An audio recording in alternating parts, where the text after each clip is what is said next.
Another bill concerning the LGBTQ plus community was reverted back to the Senate committee level due to issues brought up by religious groups. That's regarding the proposed law penalizing discrimination based on sexual orientation, gender identity or expression, or sex characteristics.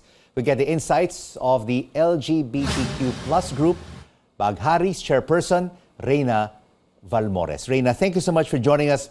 How disappointing is it that this bill, which is very important to your community, has been reverted back to the committee level?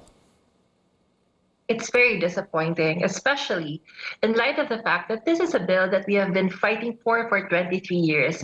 It's almost as old as me.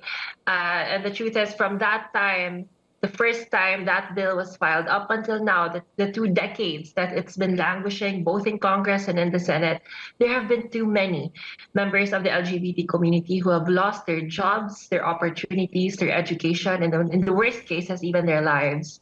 So it's very disheartening. This is not a matter of privilege. This is a matter of equality. And for so many of us, having a legal remedy like this is a huge difference in a country where discrimination, gender-based discrimination is rife. 23 years and counting, Reyna. That is indeed a big disappointment, especially for the LGBTQ plus community. So, taking a look at it now, are the prospects for this SOGIE bill becoming law looking bleak in this Congress?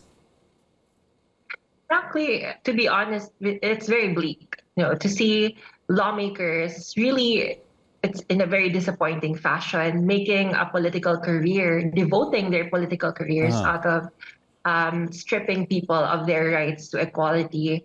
The reality is it's very bleak given that in the Senate, the bill has already been transferred to the House Rules Committee or the Senate Rules Committee. And so what's going to happen is, because the chair of that committee is Senator Joel Villanueva, he could just choose to delay that bill as long as he wants to. And it's no secret what his position on the bill is. Likewise, on the House level, his father, Representative Villanueva, also made the attempt to delay the bill in our latest committee hearing. Unfortunately, it wasn't as successful as his son. But again, going back to the question, it seems very weak now, considering the leadership that we have. But what can advocates like yourself, Bahaghari, and would-be advocates do to push this cause even forward? Yeah, of course, it's an uphill battle, but it's not over. We're going to fight tooth and nail for this. This is not a privilege issue. This is a survival issue for so many of us.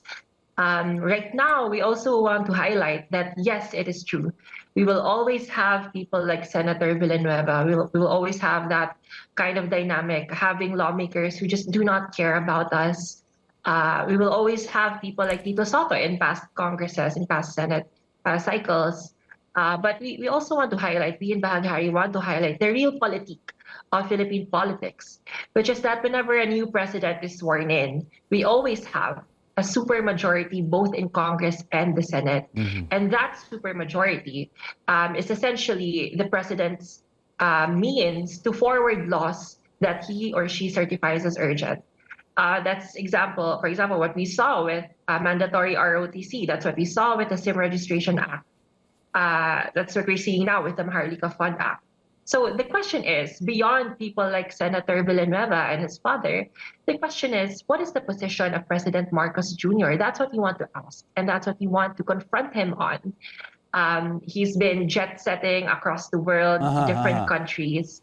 And so the goal now is for members of the LGBT community to come together and question his position, because this is a matter of political will. Yes. If President Marcos is committed to ensuring that this bill is passed, certifying it as urgent, then we will have a SOGIE equality bill within his presidency. And But this, so and far, this it seems definitely, that he has no Reyna, interest. and definitely, Reyna, this question has to be posed to the president sooner rather than later. And over the years, of course, the LGBTQ plus community has leveraged the power of social media to spark collective action and challenge.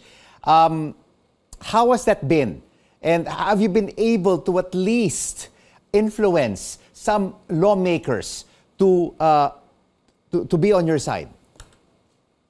Yeah, of course. Although we have very outspoken lawmakers who are against the bill, there are actually a whopping 9 versions of the SOGIE equality bill in the House of Representatives alone. So that speaks to the amount of people who are in full support of this measure. In addition to that, we already have standing anti-discrimination ordinances locally applied in different municipalities and regions in the Philippines. We have support and we have champions.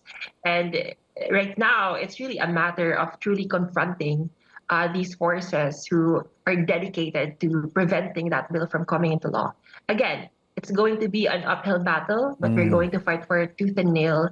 You mentioned the use of social media. It has been a catalyst for getting people to come together across various issues and concerns.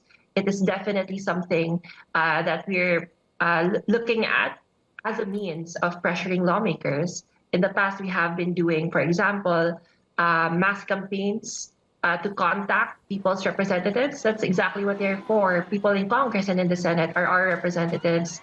We have been urging both offline and online to confront those representatives to truly stand for our demands and our positions in our legislative agenda, such as with the SOGIE Equality Bill. Bahaghari Chairperson Reyna Valmores, thank you so much for joining us on The Final Word.